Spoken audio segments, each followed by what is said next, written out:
Hello friends, मैं अंकित कुमार आप लोगों का स्वागत करता हूं गवर्नमेंट को एजुकेशन में। और यहाँ हम डिस्कस करने वाले हैं आज करंट अफेयर्स के एमसीक्यू जो कि बनाया गया 30 अप्रैल 2020 की डेट से। और ये एमसीक्यूज बहुत ही औसम होने वाले हैं, ठीक है, नॉलेजेबल होंगे। तो अच्छा आराम से देखिएगा और डिस्कशन भी है और डिस्कशन भी पढ़ लीजिएगा, ठीक है।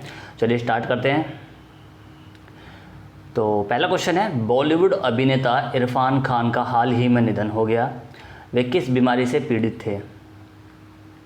ऑप्शन ए है neuro endocrine tumour, option B है कोविड-19, ऑप्शन सी है लंग्स कैंसर या ऑप्शन डी है ल्यूकेमिया कैंसर। कमेंट सेक्शन में आंसर कीजिए। चलिए देखते हैं इसका आंसर। इसका आंसर है न्यूरो एंड्रोक्राइन ट्यूमर। एक्चुअली में इरफान खान जी जो थे वो इस खबर के बाद एक तरह से लगा लो कि जब उनको ये पता लगा तो उनका ट्यूमर है तो उन्होंने जीना नहीं छोड़ा था, ठीक है। वो अपनी बीमारी का इलाज करा रहे थे और इलाज भी कराया उन्होंने, ठीक है। और तकरीबन ये लगा लो कि साल 2018 में इरफान खान को पता लगा था कि वो इस बीमारी से पीड़ित हैं, एक प्रकार का ट्यूमर उनको है। और इस बीमारी के इलाज के लिए वो लंदन भी गए और लंदन जब वो गए थे उन्होंने कई बार इलाज भी कराया। करीब साल भर इलाज करवाने के बाद वो भारत लौटे थे। 1 साल तक वो लंदन में रहे थे और इस बीमारी के दौरान उन्होंने कई प्रकार के उतार चढ़ाव भी देखे, बॉलीवुड से दूर भी रहे। हालांकि लंदन से स्वस्थ होकर लौटने के बाद उन्होंने ही बॉलीवुड में वापसी की और जो मूवी बनाई है, एक लेटेस्ट उनकी मूवी आई है अंग्रेजी मीडियम, ये इनकी आखिरी मूवी रही, इसको भी उन्होंने पूरा किया। लेकिन उसके बाद वो इस दुनिया से विदा हो गए। तो ये थी जानकारी। चलिए आगे चलते हैं अगले क्वेश्चन की तरफ। अगला क्वेश्चन है, हाल ही में किस देश ने पुरुषों की विश्व मुक्केबाजी चैंपियनशिप 2021 की मेजबानी गंवा दी? नेपाल, भारत, रूस या चीन? कमेंट सेक्शन में आंसर कीजिए वीडियो को पॉज करके। चलिए देखते हैं इसका आंसर क्या होगा। इसका आंसर है भारत।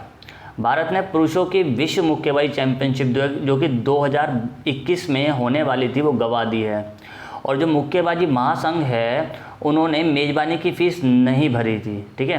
क्योंकि वो भाई जब हम किसी एरिया में होस्ट होता है, यानी किसी देश में जब कोई भी होस्ट किया जाता है कोई भी गेम, तो उसकी एक फ़ी भरनी होती है। लेकिन यहाँ पे क्या है कि यहाँ पे फ़ीस नहीं भरी गई और इस लिहाज से प्रतियोगिता का आयोजन अब भारत नहीं कर पाएगा। अंतर्राष्ट्रीय मुक्केबाजी महासंघ ने साल 2017 में किया गया करार तोड़ दिया। अब सर्बिया, जो सर्बिया एक देश है, वो इसकी मेज़बानी करेगा, ठीक है। तो ध्यान रखना 2017 में 2021 में सर्बिया विश्व मुक्केबाजी चैंपियनशिप की मेज़बानी करेगा। अगला क्वेश्चन है, केंद्रीय स्वास्थ्य मंत्री डॉक्टर हर्षवर्धन ने हाल ही में कहा है कि कोरोना वायरस संक्रमण की जांच के लिए त्वरित प्रशिक्षण किट का भारत में ही किस महीने के अंत तक निर्माण शुरू हो जाएगा? जुलाई 2020, अगस्त 2020, मई 2020 या अक्टूबर 2020? कमेंट सेक्शन में वीडियो को पॉज करके आंसर लिखिए। चलिए देखते हैं। यहाँ है मई 2020 तक। तो हमारे जो केंद्रीय स्वास्थ्य मंत्री डॉक्टर हर्षवर्धन उन्होंने जानकारी दी है और कहा है कि देश में कोरोना संक्रमण का जो प्रशिक्षण जो किट है, ठीक है, उसकी संभावनाएं बनने की काफ़ी ज़्यादा हैं और वो हमारे ही देश में बननी शुरू हो जाएंगे मई तक। क्योंकि हमने अभी चीन से मंगाई थी किट, लेकिन वो ख़राब निकल गई और इसी को देखते हुए हमारे देश में अब उन किटों के निर्माण की प्रक्रिया शुरू की जा रही है। और मई 2020 तक देश हमारा आत्मनिर्भर हो जाएगा इस किट को बनाने में। और अगर ज़रूरत पड़ी तो हम ज़्यादा से ज़्यादा मात्रा में किट बनाएंगे और उनको बाहर एक्सपोर्ट भी करेंगे। अगला क्वेश्चन, मूडीज इन्वेस्टर सर्विस 2020 के लिए भारत के आर्थिक वृद्धि दर के अनुमान को घटाकर कितने फीसदी कर दिया है? 1.2%, 0.9%, 2.2% या 0.2%? वीडियो को पॉज कर कमेंट सेक्शन में टाइम कीजिए। चलिए देखते हैं इसका आंसर। यहाँ पे कर दिया है 0.2%। मूडी जो इन्वेस्टर सर्विस है उसने 2020 के लिए भारत के आर्थिक वृद्धि दर के अनुमान को घटाकर 0.2% कर दिया है, जबकि मार्च में उसने 0.5% वृद्धि दर रहने की उम्मीद जताई थी। हालांकि मूडीज ने 2020 में वृद्धि दर 6.2% रहने का अनुमान भी जताया था और वहीं 2020 में चीन की वृद्धि 1% रह सकती है, ये अनुमान बताया गया है, ठीक है। तो आप बहुत सोच सकते हैं कि 0.2% तक हमारी जा सकती है वृद्धि दर। अगला क्वेश्चन है, एशियाई विकास बैंक ने बताया है कि उसने कोरोना वायरस महामारी के खिलाफ लड़ाई में मदद के लिए किस देश को लगभग 1370 करोड़ रुपए ऋण देने को मंजूरी दे दी है? नेपाल, भारत, पाकिस्तान या बांग्लादेश? तो ये है भारत। ठीक है, भारत अब कोरोना पर काबू पाने के लिए हर पूरी कोशिश कर रहा है, और इसके लिए जो संक्रमण पर काबू पाने के लिए, उसको रोकने के लिए जो आर्थिक रूप से पिछड़े तबके के लोग हैं और सामाजिक सुरक्षा का इस्तेमाल किया जाएगा, उसके लिए भारत को जो आपका एशियाई विकास बैंक है उसने संभव सहायता देने की कोशिश कर रहा है। ठीक है, और क्योंकि इसका क्या है तो पूरी दुनिया में मैं इस सब बेकार की बातें भी नहीं करूँ, क्योंकि ये तो सब जग जाहिर है कि पूरी दुनिया की चपेट में आती जा रही है, और तकरीबन 30,000 के आसपास मामले हमारे देश में भी अब आ चुके हैं। तो अगला क्वेश्चन है, केंद्र सरकार ने बंदरगाहों पर काम करने वाले कर्मचारियों की ड्यूटी के दौरान कोरोना वायरस से संक्रमण होने से मौत होने पर उनके परिजनों को कितने लाख रुपए का मुआवजा देने की घोषणा की है? 10 लाख, 20 लाख, 50 लाख या 30 लाख? वीडियो को पॉज करके क्वेश्चन को कमेंट सेक्शन में अटेम्प्ट कर लिया कीजिए। चलिए देखते हैं इसका आंसर। यहाँ बात की है 50 लाख की। केंद्र सरकार ने कहा है कि अगर कोरोना वायरस के कारण किसी की मृत्यु होती है, ठीक है, और ये घोषणा 30 तारीख को कर दी है, तो उसको ऐसी स्थिति में 50 लाख का मुआवजा दिया जाएगा, लेकिन उसकी समीक्षा की जाएगी जहाज रानी मंत्रालय के द्वारा। उसकी पहले समीक्षा कराई जाएगी कि हाँ, ये जो व्यक्ति जिसकी मृत्यु हुई है वो कोरोना से संक्रमित था और वो किस प्रकार का कर्मचारी था। यहाँ पे ठेका सहित सभी कर्मचारियों की बात की जा रही है। अब ऐसा नहीं है कि कुछ होते हैं ना ठेके पे कॉन्ट्रैक्ट पे लग जाते, तो वो कर्मचारी इसमें शामिल किए जाएंगे और सबको ये फैसिलिटी मिलने वाली है।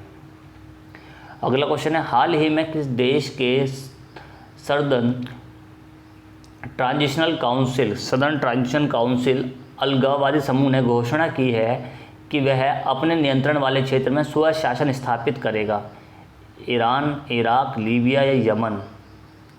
तो यहाँ पे बात की यमन ने। ठीक है, तो सदर्न ट्रांजिशनल काउंसिल ने अपनी सेनाओं को दक्षिणी बंदरगाह अदन के लिए रवाना किया है, और यहाँ पर सऊदी अरब ने बताया कि सऊदी अरब के नेतृत्व वाले जो गठबंधन है उसके समूह में से एक है ये जो कौन है, ये जो सदर्न आपके ट्रांजिशनल काउंसिल है ना, ये सऊदी अरब के गठबंधन से में एक है। इसमें हूती विद्रोहियों के खिलाफ लड़ते हैं ये लोग ये, और तकरीबन जो कोविड-19 जो महामारी फैली हुई है इसके चलते हुए एक तरफ युद्ध विराम की घोषणा की गई थी, उसे पुनः 1 महीने के लिए और बढ़ा दिया गया है, लेकिन जो हूती विद्रोही है वो इस बात को स्वीकार नहीं कर रहे और हिंसा जारी रख रहे हैं, उन्हें फ़र्क नहीं पड़ता कोरोना वायरस से। ठीक है, चलिए अगला क्वेश्चन देखते हैं। अगला क्वेश्चन है, केंद्र सरकार ने औद्योगिक विवाद अधिनियम के प्रावधानों के तहत बैंकिंग उद्योग को किस तारीख अवधि तक के लिए सार्वजनिक उपयोगिता सेवा घोषित किया है? 21 अक्टूबर, 21 सितंबर, 21 अगस्त या 21 नवंबर? तो यहाँ बात की गई है 21 अक्टूबर की। केंद्र सरकार द्वारा एक घोषणा की गई है और इसका अर्थ निकाला गया है कि यह अधिनियम लागू होने तक बैंकिंग औद्योगिक कर्मचारियों को अधिकारियों द्वारा हड़ताल आयोजित नहीं की जाएगी। कोई भी बैंक कर्मचारी या कोई भी अधिकारी हड़ताल नहीं कर सकता, और श्रम एवं रोजगार मंत्रालय द्वारा कोरोना वायरस महामारी के मद्देनजर इसको लिया गया है, क्योंकि पूरे भारत में लॉकडाउन है और लॉकडाउन के रहते किसी प्रकार की ऐसी गतिविधियों में लिप्त कोई भी व्यक्ति कानूनन मुजरिम कहलाया जाएगा। देखते हैं अगला क्वेश्चन। अगला क्वेश्चन है, अंतर्राष्ट्रीय नृत्य दिवस निम्न में से किस दिन मनाया जाता है? 10 मार्च, 20 फरवरी, 29 अप्रैल 21 मई? तो वीडियो को पॉज करके कमेंट सेक्शन में अटेम्प्ट कीजिए। ये मनाया था 29 अप्रैल को। अंतर्राष्ट्रीय नृत्य दिवस जो 29 अप्रैल को मनाया जाता है, इसकी शुरुआत 1882 में हुई थी। यूनेस्को के अंतर्राष्ट्रीय थिएटर इंस्टीट्यूट ऑफ अंतर्राष्ट्रीय डांस कमेटी ने 29 अप्रैल को नृत्य दिवस के रूप में स्थापित किया था। एक महान रिफॉर्मर जीन जॉर्ज नॉर्वे के जन्म की स्मृति में यह दिन अंतर्राष्ट्रीय नृत्य दिवस के रूप में मनाया जाता है, ये ध्यान रखिएगा। और आज का लास्ट क्वेश्चन देखते हैं। हाल ही में किस राज्य ने जीवन शक्ति योजना नामक एक नई योजना लॉन्च की है? बिहार, पंजाब, झारखंड या मध्य प्रदेश? तो वीडियो को पॉज करके कमेंट सेक्शन में टाइम कीजिए क्वेश्चन को। ये किए मध्य प्रदेश ने। मध्य प्रदेश के जो मुख्यमंत्री हैं उन्होंने जीवन शक्ति योजना नामक एक नई ऐप लॉन्च की है, और इसका उद्देश्य क्या है? महिलाओं को मास्क बनाने के लिए प्रोत्साहित करना है, आजीविका बनाए रखने के लिए उन्हें वित्तीय सहायता प्रदान कराना है।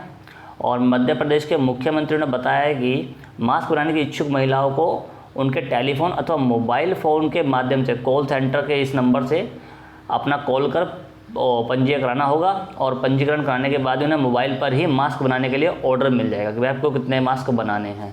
तो इस प्रकार से उनको घर बैठे रोज़गार मिलने की संभावना अच्छी खासी मिल जाएंगी। तो ये बहुत अच्छा स्टेप है। तो हमारा आज का वीडियो यहीं पे ख़त्म होता है, मिलते हैं नेक्स्ट वीडियो में, तब तक के लिए good bye and God bless you.